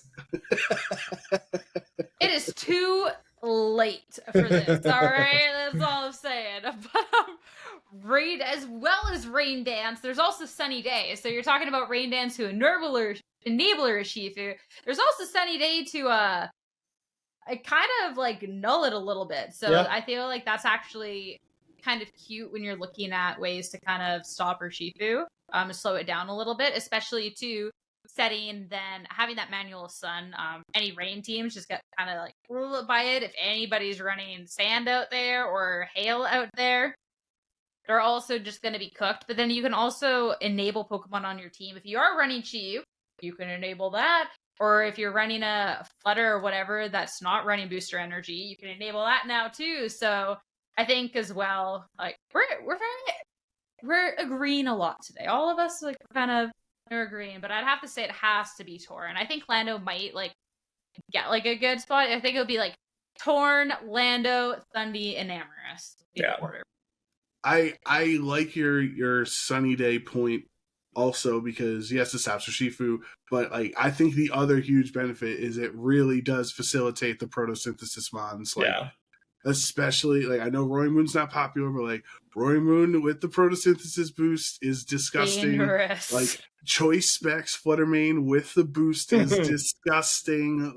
I know Brute Bonnet isn't around, but in theory it'd probably be disgusting with the with the boost. Justice for Slitherwing. Yeah, exactly, right? So but I guess I'm the only one holding true to our values and our veteran VGC states here, and showing respect to our elders and the leaders that brought us to where we are today. And I'm sticking with Landorus. I said it at Worlds. I got that point right. I hope Shohei told the world that Landorus is so good in this format. Terrifying safety goggles is anti-Amoonguss fodder every single day. Michael literally had a 5 Pokemon team in the finals because he had an Amoonguss and was unable to bring it. That's how good Landorus is. I'm gonna show some respect to the genies we thank every day, Jake. And I'm gonna lock in Landorus. I like it. My goodness. We'll see. I do think Landorus. And when you have Shampoo next to it, like Jake was saying, it's just it's so good. Counterpoint, you could also have faster Qianpao with the Tailwind Torn. Oh, that's just me. All right. The next one, and if any of us get this right, big kudos. I think you just win the game entirely. But who is going to win Pittsburgh Regional? Technically, we all have a 1 in 300 chance with our guests. So, that's pretty good. Honestly, we could be TCG. That's a 1 in 1800. Yeah, true. I'll go first in this one, just for rotating around here. So, there is a part of me that wants to just root for there to be a new Justin Tang every season and Abdullah, right? And just some guy we don't know yet, first event, one of the lucky 300 that got to register their first event confession. But no, I'm going to go with my heart, and I am the president of the team of the Justin Burns fan club. Alex Underhill is the vice president. We have biannual meetings where we discuss our love and appreciation for Justin Burns as a VGC trainer, and he was also, as we mentioned earlier, the last time we had a Pennsylvania regional in Philadelphia. He won that regional with the iconic Toxicroak. So my answer is Justin Burns. That was also mine. All right, that's why I had to go first. You can't, on the 1 in 300, y'all can't have the same answer anymore. Is it Landorus or Tornadus? Oh, okay, I guess we can share. We'll share Justin. All right. I'll just add to what Joe said. Okay. Everything he said about Justin was correct. Multiple regional winner is would you like to join the good in Pennsylvania? But you can join it with me and Alex. Yeah, no, I am a member of that club, a card carrying member. Yes. But I also when I call out his recent performance at Worlds, he got through day 1. I think it was XO, one of the first, the first round of people to make it into day 2. Through that day 1, and I don't think he did amazing on day 2, but even then, that's a big gauntlet to get through. You made day 2, insane. And I think he's always. It would be unwise to ever count him out at any tournament, especially coming off a successful run. He's the kind of person that can definitely capitalize on that, and he's very well connected. He has got a lot of people to workshop teams with, get practice in with, and so I think it would be silly to not have him in your top 3. Do you have a new top 1 though, since Joe took yours? You say yours, and then we'll come back. I will say, to add to that consistency thing, didn't he top cut 6 regionals in a row or something, or that was Nails?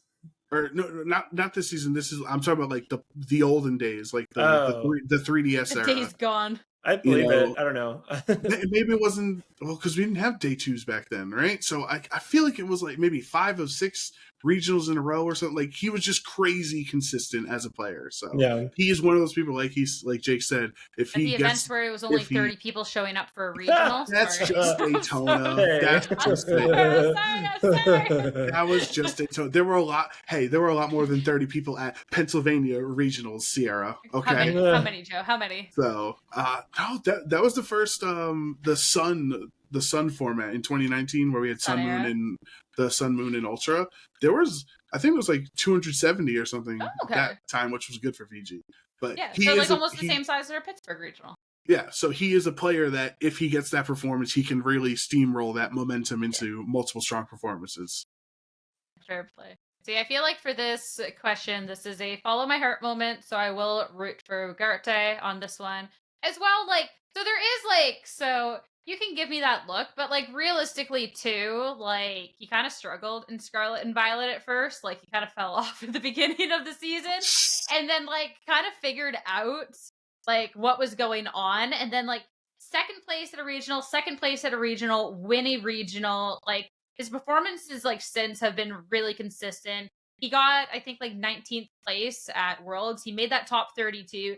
He was really close to making it into his top 16 match. It literally, VGC is all about this 50-50 sometimes, and he went for it and then, like, missed it, but then Rock Slide brought down his opponent to 1 HP as opposed to getting the KO. So that's how he lost. So it was like, it was something that was within his grasp, and that was bringing Wo-Chien to a tournament, which is a Pokemon that we never actually thought we'd be talking about actually having a top 32 performance at Worlds. So, like, all things considered, like, I feel like that's a pretty safe bet going into Pittsburgh. As long as, like, you can figure out, like, if Wo-Chien has a place or, like, what's going on past that, because that's I don't know, like, how I trust Wo-Chien going on more than one tournament in a surprise factor type thing, you know? But see, I would have respected that choice because it's a logical one.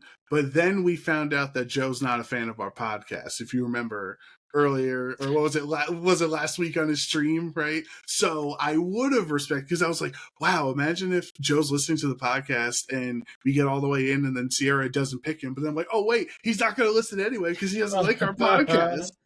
I will say, in his defense on that one, because I did chapters on YouTube for our first episode, and I forgot to do them for our second week. I also forgot for our third week. Don't just ignore that.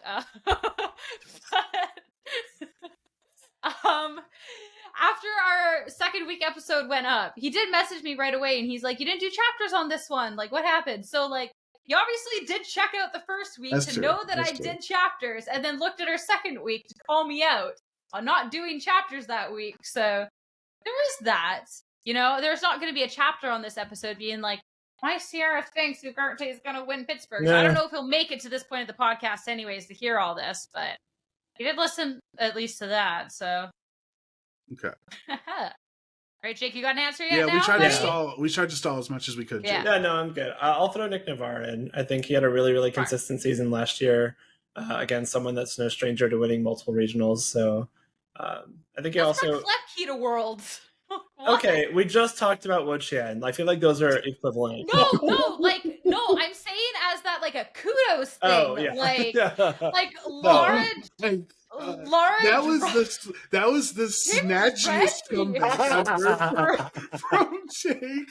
I'm saying this is like a kudos, like Navarre, and you're just like, Joe brought Wo-Chien. Anyway, Nick, very good at Pokemon, made like 19 day twos last year in 11 tournaments somehow. Very impressive. Like, it is, again, one of the people, I think he got, like, also was in that, like, top 32 tier at Worlds where he just missed out on the top 16. I think he was like 19th, like 18th place or something. He's like right next to Joe there, yeah. Yeah, so I think someone else that can easily win a regional if he has a good weekend. Especially, too, like, and before you come at me again, I'm saying this in a positive light, all right? But brings Clef Key to Worlds and gets a really high placement. It was a Pokemon that, like, Alberto Lara, who had been the Clef Key guy all season, had dropped off, being like, I'm done with Clef Key now. And then Navarre's like, okay, like, I'm taking this to Worlds. It got a really high placement. Yeah. They both couldn't play because he traded him the one Clef Key that's in existence. Only one person can use the Clef Key. Yeah. But, like, Navarre also, I forget what event it was, but brought Snow. And when people asked him about the team, he was like, it's a fraud team. Like, it's not good. Like, I think it was Vancouver. Was it I Vancouver? think it was spiking around then. Yeah. Well, no, Yeah. I was there. I wasn't at Vancouver. I remember that there? him and Was it the next event? four other people all brought the snow teams. He got top 8 with it. I can't remember. Yeah, off and the he top was of my just head. like, oh, it was a front team. Like, it wasn't good. But, like, he still, like, made such a run in the tournament with this team that, like, he thought was bad. And Klefki's a Pokemon that, like, people thought was bad. Like, the Klefki guy even dropped it. And Navarre's, like, still making a run with that. So, if someone can consistently make these runs with, like, teams that are quote-unquote bad, or Pokemon that are quote-unquote bad, like, I feel like that speaks a lot to the skill of the player to be able to, like, adapt in those circumstances. So, that's a big kudos. So I think that's also the type of person to really succeed in like limited knowledge format. So regulation D, we have a bit more knowledge now because Worlds, but also that was our first look and people are trying a bunch of different things now. So like I don't think he'd ever really get caught off guard because he kind of like just adapts so well considering the Pokemon that he runs, right? So yeah. Is that a good answer for you, Jake, or are Yes. you still mad at me? You're still mad at me. My apologies. That moment was gold. That was so good. Put that one on Can't believe TikTok. that. Can't believe Jake's just like, I'm your socials guy now. Like, I got you covered. Your brand strategist. Oh, believe me, Jake is very happy that is his TikTok social viral clip instead of what happened in the pre-show. We're not going to discuss. Nobody else is going to know about this inside secret, but Jake is very happy that that's not what is the social clip. Footage lost to time. For anyone on Spotify or Apple Podcasts, he just did a full 360 in his chair off of that one. So you know it was good. You know that it was good. But all right, our last and final and most important question too when we're talking about Pittsburgh Regionals. Of course, anybody who is going on this trip might know that it is very expensive because it is actually the Steelers' first home game happening that weekend. So will the Steelers win their first game, which is up against the 49ers? I care about football in the sense that I'm playing fantasy football with the casters, and I was going to ask you how you're feeling going into week 1 in fantasy football. I feel great. I love my team. Fun draft, whatever. But I'm not a huge like football fan in general, so my goal is to like beat as many of you as possible, just so like the one that doesn't care about football wins. And I don't have any Steelers or 49ers on my team, so I don't care who wins. This could be a tiebreaker with our 5 The questions. 49ers win because I like their colors more. That's fair. I'm going to say the 49ers win just because I feel like this is going to be a chaotic weekend in Pittsburgh, and it's frankly just the Steelers' fault. So I feel like, they deserve the loss. Kind of is the Steelers' fault, yeah. I'm not changing my answer because you two said 49ers. If I went first, I was still going to say the Steelers. I know we might not have football fans here, but just the quick TLDR of it. One, it's a West Coast team flying to the East Coast time zone. Always difficult for those teams traditionally in sports. We've casted going back and forth. Yeah. We all know. We all know. So it's difficult for West Coast teams to fly to East time zone. The Niners are currently in flux with some of their star players. They may not, who knows when this goes up, if they're available or not. And I think the Steelers are probably going to be better than people anticipated going into this season. So, and I really hope this, since they're messing up our weekend, that at least it's worth it for them to get a victory. Because if they lose and they ruined our whole weekend, that wouldn't be as much fun. So I'm going to say the Steelers get the week 1 win. Thumbs up. I zoned out a little bit. I'm not going to lie because it was about football. Sorry, it wasn't the Maple Leafs conversation, Oh, they suck. That's easy peasy. Good to go. But all right, that is our OHKO prediction for Pittsburgh. So we're getting near the end of our podcast. A couple still important things that we got to discuss, though. Anyone who listened last week would know that we're talking about our Victory Road World Cup attempts to get on team. So, Joe, I believe you messaged. Did you hear that? Yes, I did. So this is for our retention for our audience. He said you have to listen to next week to find out what P-Dons replied to my... So I kind of shamelessly, Jake, if you didn't hear, I shamelessly DM'd Patrick Donegan while we were on recording our podcast last week because I just want to be a part of Team Ireland just for the fun of it. I was like, I could bring good vibes, I could bring memes, motivational speeches, before weekly matches, and I got a very solid maybe in response. So it's not a no, it's not a yes, but essentially Pete on set is like, let me get the team together and then most likely you can come hang out with us because there's a lot of great players on Team Ireland that it would help you to learn them for international events and things like that. That's a pretty solid maybe. That is. So I'd say like a rock slide chance. I'm feeling 90% that rock slide's going to hit. That's a 50-50. I'm sorry to tell you. Now I have to do the 360. The swivel. Caught you slacking on that one.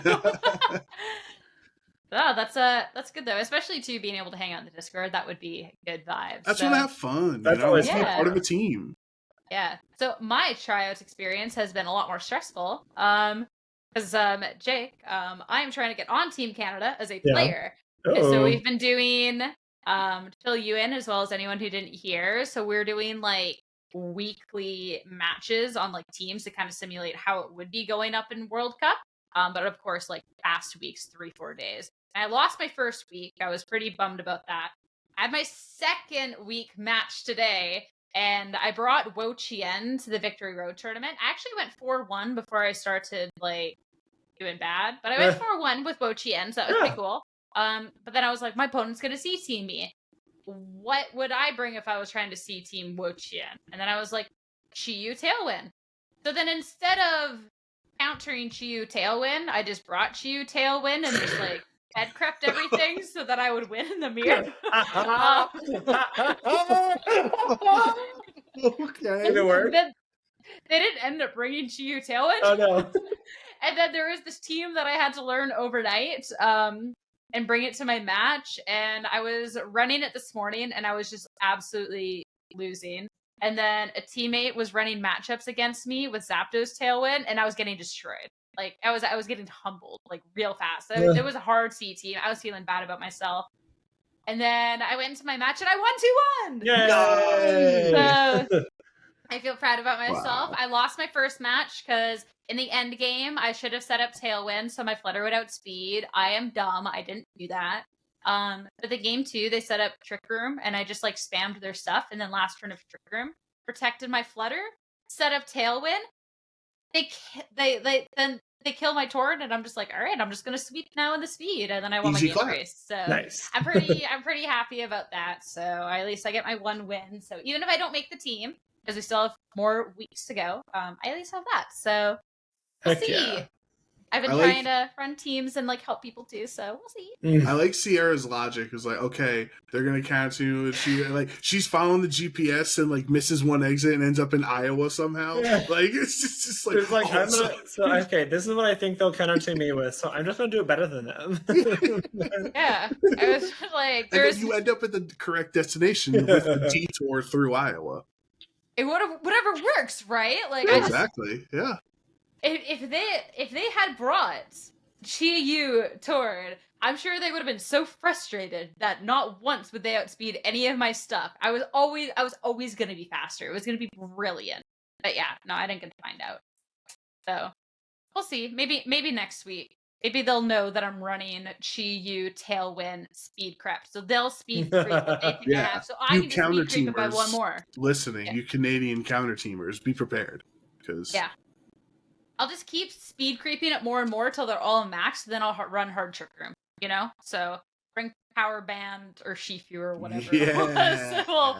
We'll mess around. So yeah, we'll have another update next week as we get closer and closer to that. But the very, very last thing for the day, of course, is our question of the week. So this one is coming from SB, coming over from YouTube. So thank you so much. And this is a really exciting question for Jake to be here for too. So question for the next episode. How did you become VGC casters? Did you get into VGC competitions with the goal of becoming casters? Also commented, love the podcast so far. So excited to see where this goes. So thank you for the good vibes. Appreciate that. as a guest, you're allowed to answer Jake goes first on this one. So no, I did not get into playing with the goal of becoming a caster. I've always been a Pokemon fan player. I did online single stuff for the longest time. And then in 2013, I stumbled across the stream for the World Championships. Watched most of those matches, thought it was really cool. So I was like, oh, I'm going to do that. That was also the year I graduated high school and started college. One of my best friends from high school went to school in Philadelphia. So I saw there was a regional in Philadelphia that October. I was like, I'll go visit her. I'll play in the regional, see what happens. And I went and had a blast. So I just started playing a lot from there. And I've always been, I never had goals of casting really. For the first few years, I was much more intent on playing. And I was okay. I cut a few regionals. I was never someone that was ever going to win nationals or anything, but I can beat some of the best players in my best days. But with Mega Metagross. Oh, of course. the not buffed Mega Metagross, by the way. That's how cracked Jake was. Because he was using original Mega Metagross. The OG. The OG. Also right behind me. Chairs in the way, whatever. He's back there. He's watching. You can see his arm. But after a few years of playing and watching streams, I got a lot more interested in casting. I have always been I did theater in high school. I've always been a big fan of theater and presenting and that kind of thing. I also really enjoy teaching. I kind of helps tutor people a lot in high school and college. I was a TA in grad school. And so especially in the kind of more color commentary analysis role, that it feels a lot like you're just kind of educating a lot of the time. And so I got really interested in that. I started doing my own little bootleg streams for my modded 3DS to stream PCs for a couple years. I did the first one I did in person was a mid-season showdown in New Jersey. The summer I spent in Philadelphia, in Pennsylvania. Whenever I did one of Jen's MSSs on stream, that was really fun. I was there.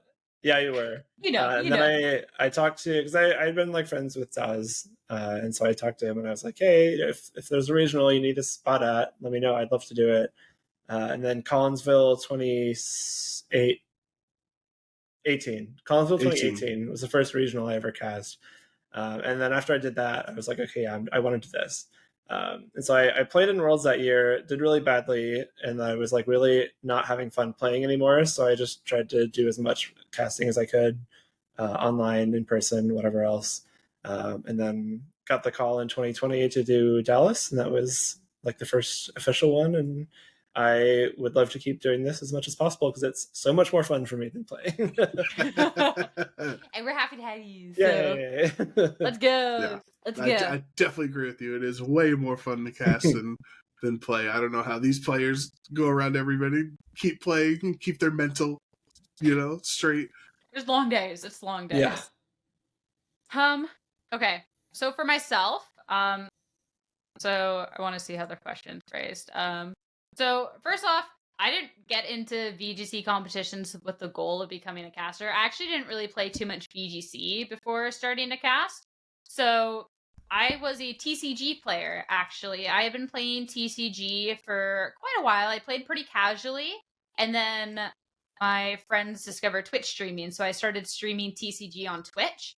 And through that, I got opportunities to work under a grassroots company as a producer for 5 of the TCG regionals in a season. So I made all the graphics, I produced the streams, and at one of them, our casters had to leave early. So I had to cast finals while producing the stream. Just so we know, Jake, she was part of our competitors in the grassroots days. That's what I thought. Yeah. That's funny. Yeah, we crushed you guys, but I'm just kidding. Well, you didn't have me and Joe, so... Check the scoreboard. I don't even know how else to say it. But yeah, so then I did that, and then it was like, okay, this is interesting. I was doing content creation, so it was like, oh, this is fun. And then another grassroots down the line, neither of our grassroots companies, this is a different one, needed a caster for an expanded TCG event, and I was just like, oh, I'll do it. So I got to do that. I still never really went anywhere. I'd reached out to Pokemon and I was just like, yo, if you need a TCG caster, like, let me know. And then they asked for a reel, and I had heard that, like, they weren't gonna ever hire me because I'm Canadian, so then I was just like, I didn't answer to the reel ask. So I just kind of dropped it. Nothing happened for years. And then COVID happened. TCG online is not fun whatsoever. So at that time, A Drive was putting together the WBE, like a draft league for VGC, and had like a bunch of big content creators in it, Wolf, Aaron, and I was just like, he needed, I guess somebody dropped out. And he kept posting on Twitter about a slot, and I was like, if you need a TCG content creator who does not know how to play VGC, but will try our best, like, let me know. And I think I commented like the 3 times. And finally he was like, all right, do you want to join? And I was like, all right, I don't know how to play VGC. So I had to learn how to play VGC. And the journey of learning VGC actually ended up doing really well on YouTube and on Twitch. I beat Wolf Glick, by the way, 2-1. I remember watching that on YouTube. That was pretty cool. I got absolutely wiped by Aaron second I hit playoffs. But I beat Wolf Glick to make it into playoffs. I started 0-4 in that league, not knowing how to play. And then after that, like, my streams and my YouTube got enough attention off of that, and I kept playing VGC a little bit. And then Pokemon reached out asking if I would like to commentate. They were like, oh, we want to talk. You have to sign some stuff first before we'll talk to you. And I was like, oh, are they going to ask me to cast TCG? That's cool. And they asked me to cast VGC. And I was like, I don't know this game. So whatsoever. Like, I'm just clicking, I'm bringing Talonflame and Cinderace, and I'm clicking Tailwind and just, like, whatever move that's super effective from the Cinderace. So they asked me to commentate Players' Cup 3. I did manage to qualify for Players' Cup 3, so like, I did know enough of what I was doing that I did qualify for the event. And I did absolutely so bad on the cast that I genuinely did not think that they would ask me back. Then they did for Players' Cup 4, which was cool, because I was like, oh, thank goodness. And I did significantly better than the first time performance, and that is then where I am now. So never really envisioned that that's how things would go. That being brought on to Pokemon casting changed my life, because now casting is my full-time job across games. And then now doing casting for Pokemon, I'm now trying to get into more VGC competitions, like, and actually be a competitor coming from the casting side. It's just hard because if you're casting events, you can't play them. So no. We'll see when I get the opportunity, but I'll never really turn down casting to play an event. So it might be a little more casting and a lot less competition. But I feel like that was a really long story. I felt like the backstory was like important for like the context, and I just You're rambled. A storyteller, Sierra. That's why you're a caster. I am tired. I rambled. I apologize, but that is how I am in VGC commentary, and now that is my thing. So, all right, yeah. I got you covered, because Jake has to go to bed. So I'll tell my story to answer the question of, did I get in with the goal of becoming a commentator? The answer is kind of. I was in college. I was working for my school's radio station as the sports director. I was broadcasting on the radio, baseball, basketball, football for my university. And in 2014, I watched U.S. Nationals, and then I watched Pachirisu win Worlds, and I'm like, I'm all in. Pokemon's the best. But I wanted to learn the game. So I went to regionals. I was all watching Aaron's videos, trying to get into VGC as much as I could for the 2014 season. My first event was also Philadelphia, but it was 2014, right after Worlds. What is it with Philadelphia? I know. Yeah, but you know what? What was cool about it? This one was actually in Philadelphia, so that's why I was 13. Yeah, so no, I know. Those were great Philadelphia. They were not Philadelphia regionals; they were Philadelphia regionals. I was at the 14 one too. So Aaron actually, that's a fun trivia bit. Aaron won that event. Philadelphia 2014 with, I think it was Rock Slide Mega Mawile is what I want to say was his his set. So yeah, I'm sorry, Jake. I know you gotta go back. No, I'm just kidding. No, keep going. No, I'm just kidding. I'm totally kidding. So that first season, the whole 2014, I was just a player. Went to like 4 different regionals. Went to PCs every week, getting my butt kicked in Brooklyn with all the great players we had. And then 2015 Worlds was in Boston. And I went as just a player, spectator, excuse me. played in a bunch of side events, played like that's where I told Sierra that I played against Naoto in an event where he got top 4 at Worlds that year, and I played against him, took a photo. I still have the photo. And in that moment with Justin Flynn, Shady Penguin, Evan Latt, Scott Glaza, watching the 4 of them, and Dwee, and then was there a 6th? I can't remember who was with Dwee. I don't know. The 5 of them, Gabby? 6 of them. No, because Gabby wasn't there yet. So maybe it was just those 5 and they're rotating, whatever. Like I got an autograph from Jay Witz, I got Shady Penguin's autograph, all that stuff. In that moment, watching Casters Finals, listening to Evan and Scott, and seeing the crowd and their reaction to everything, that moment I decided, it was like, I want to be on that stage. I want to be a Pokemon caster. So I only really played competitively for 1 year in 2015 onward. So most of 2016 and the little bit of end of 2015, I full-fledged went in with Jen and Liberty Garden and our local PCs in New York, New Jersey, with the intention of being a commentator. So I was casting every weekend at PCs. I was flying with Critical Hit and other groups for regionals and trying to get as much experience as I could. And it finally worked out.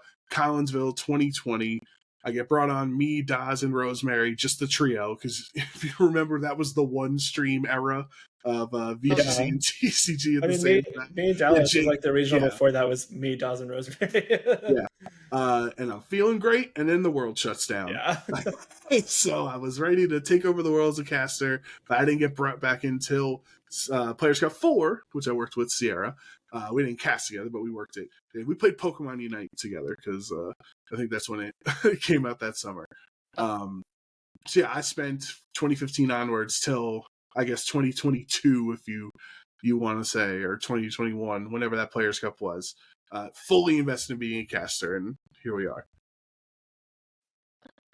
And now we're all here on the podcast. Yay! Talking about, well, at least for me and Joe, talking about the event that we're about to go cast. Well, I'm working analyst, but yeah, I don't know. That's cool. That's cool that we all get to be here now. So We all took such different roads on our journeys to end at the same destination, guys. It's so cool. It's so cool. It's life, man, you know? It's just life. It's groovy. I'm just kidding.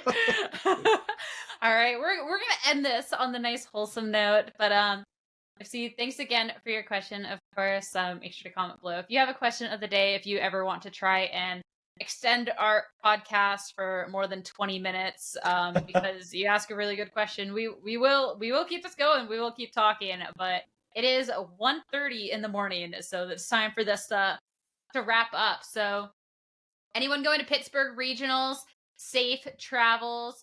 Best of luck landing your Bleakwood Storms and your rock slides. Most importantly, make sure to pack a snack and some water and have fun.